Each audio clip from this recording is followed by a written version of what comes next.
Let's look at America. We brought blacks into this country as slaves. We never intended them to be anything other than a slave.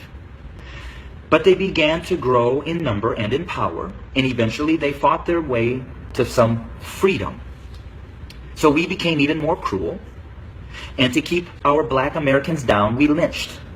But yet they rose. So then we used the welfare system, the criminal justice system, to keep them down, to contain them, to destroy them. But yet they rose, and they're rising. Then we built prisons and jails to hold them. Yet they rose. And so now we are doing exactly what the Pharaoh did at the end, sending out a decree: kill them.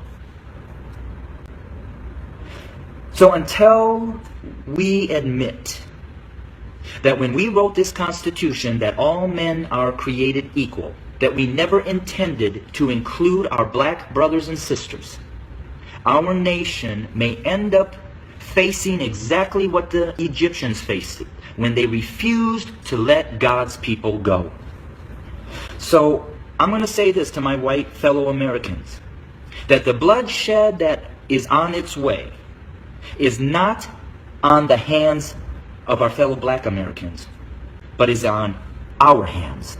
We are the ones that are refusing to let God's people go. We are the ones that are refusing to acknowledge that we do not value our black brothers and sisters as equal individuals or equal Americans as us white men. And to my black brothers and sisters, the racial issues, as I've said, have been there from the very foundation. But why do we see it more? Because there's a shifting. See, us white men have been at the head since the foundation. But we've had a black president. And you know, we've done everything in our power to keep him from really changing things. Now we have another minority rising to the top, a white female. What does that say? Those of us who are white men who have been at the head are now starting to see and fear that we are going to become the tail. And we know what we've done to you. And so now we're fearful that you're going to do to us what we have done to you. But I will say this. I've lived in a black community for 23 years. I've never been treated the way that this country has treated my black Americans. So I call out my white Americans to say we better heed, repent, acknowledge, and change.